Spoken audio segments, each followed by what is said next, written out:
दोस्तों, कवि प्रविश शो यूट्यूब चैनल पे तहे दिल से स्वागत। दोस्तों, प्रेजेंटेशन की दुनिया में मैंने जो कदम रखा वो एक ही इंसान की तरफ देखते हुए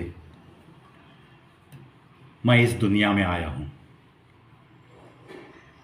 चकाचौंध दुनिया है ये।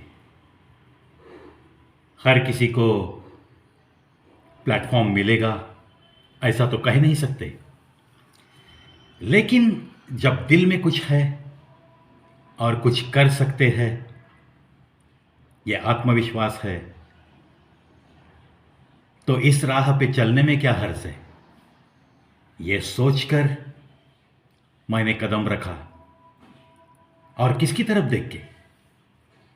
हमारे सबके लाडले बॉलीवुड के शहंशाह अमिताभ बच्चन जी। इनका जो प्रेजेंटेशन है लाजवाब।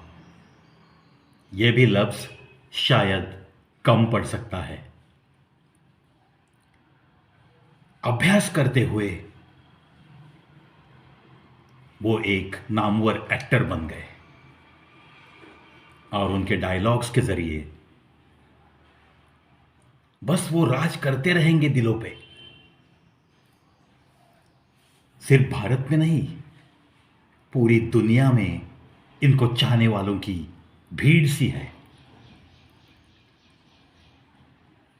जब वो ग्रेजुएट हो गए और वो ज़माना कुछ ऐसे था, बीएससी ग्रेजुएट, और जो पढ़ाई की है उसके हिसाब से नौकरी ढूंढ रहे थे, लेकिन कहीं उनका नंबर नहीं लग रहा था।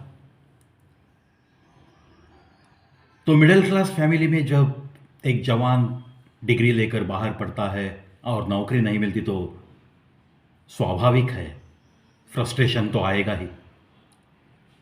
उस जमाने की कुछ बातें वो एक फंक्शन में बता रहे थे, तो मुझे बड़ी अच्छी लगी वो बातें।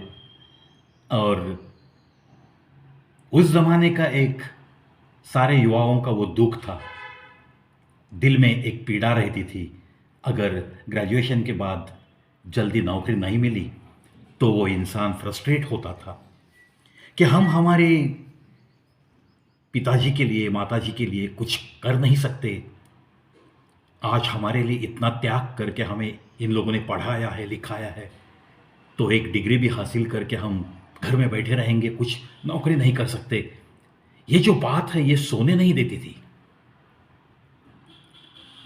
ऐसे आलम में शहनशाह जी के दिल की हालत क्या थी और दोस्तों में क्या चर्चा होती थी।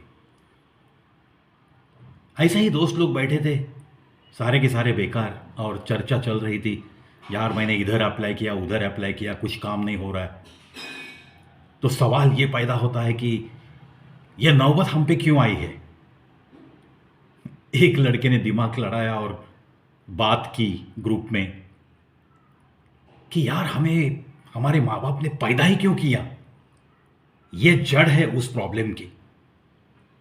ये कहने के बाद वो तो चुपचाप चला गया, लेकिन हमारे शहंशाह वही बात दिमाग में लेकर घर पहुंचे। और शाम में जब हमारे हरिवंश राय बच्चन जी घर पे पधारे, उनके रूटीन के बाद, ऑफिस का काम निपटने के बाद, तो ये रात में सोने से पहले उनके पास चले गए और उन्होंने, दिमाग में वही बात थी कि यार हमें पैदा क्यों किया हमारे बाप ने, और इसलिए ये समस्या हमारे सामने खड़ी है। वही बात हमारे अमिताभ जी ने हरिवंश राय बच्चन जी को जाकर कही कि बाबूजी आखिर हमें पैदा ही क्यों किया। बाबूजी शांत रहे और जब अमिताभ सोने निकल गए, रात भर ऐसे वैसे नींद तो नहीं आई।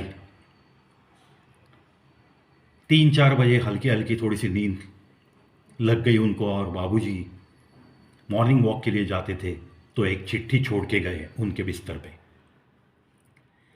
अमिताभ जी जब सुबह में जागे तो चिट्ठी पढ़ के देखा तो उसमें एक कविता थी तो क्या थी वो कविता?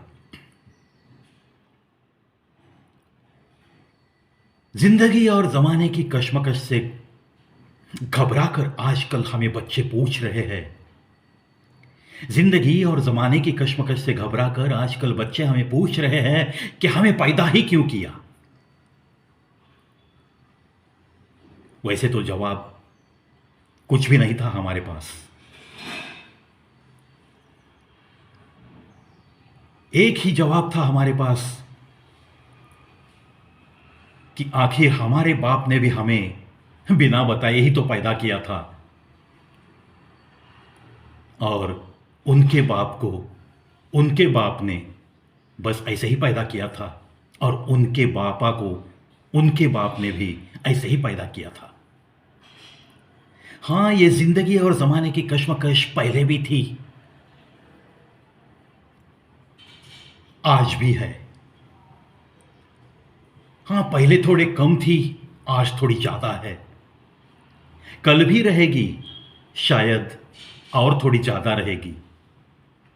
उसके बाद भी रहेगी, शायद और थोड़ी ज्यादा। तुम ही अब लिख के रखना, और अपने बच्चों को और अपने बच्चों को पूछ के पैदा करना। तुम ही अब लिख के रखना कि अपने बच्चों को तुम पूछ के पैदा करना। ऐसे कुछ लफ्ज हरिवंश राय बच्चन जी ने एक कागज पे लिखकर उनके बिस्तर पे जो रख के गए थे, वो कविता पढ़ने के बाद, देखो दोस्तों, जब भी हमारे घर के बुजुर्ग किसी सवाल का जवाब देने का एक अलग सा अंदाज रखते हैं, तब जाके वो जवाब बिल्कुल दिल तक जरूर पहुंचता है ना। वो इंसान ऐसे जवाब कभी भूल नहीं सकता। और अमिताभ जी इस जवाब से सोचने लगे, और आगे चलने की उम्मीद उनकी बढ़ गई, और जो इतिहास रचा दिया वो आपके सामने है, हमारे सामने है। या हमारे बॉलीवुड के शहंशाह ऐसी कुछ उनकी मीठी मीठी यादें जब बताते हैं ना, तो बस ऐसे लगता है कि वो बोलते रहे और हम सुनते रहे। चलो, अमिताभ जी के लिए बहुत सारा प्यार है मेरे दिल में, और बहुत बड़ी चाहत है, और मैं भी एक छोटा कलाकार हूँ। तो उन्होंने जो कहा वो उनके ही ढंग में थोड़ा बहुत आपके दिल तक पहुँचाने की ये मेरी कोशिश थी। After all, Amitabh is Amitabh. लेकिन आपको ये वीडियो कैसा लगा बिल्कुल बताइए। अच्छा लगा तो दोस्तों में ज़रूर शेयर कीजिए। Kavi Pravi Show, the only channel on YouTube run by this world record holder Kavi Pravi from Sholapur, with a lot of variety by way of uploading 6,002 videos on this channel. The only channel with such type of huge uploads on YouTube. Do visit. If you like, please try to subscribe. And if you like any video, don't forget to share with your friends and relatives. Goodbye. मिलते ही रहेंगे।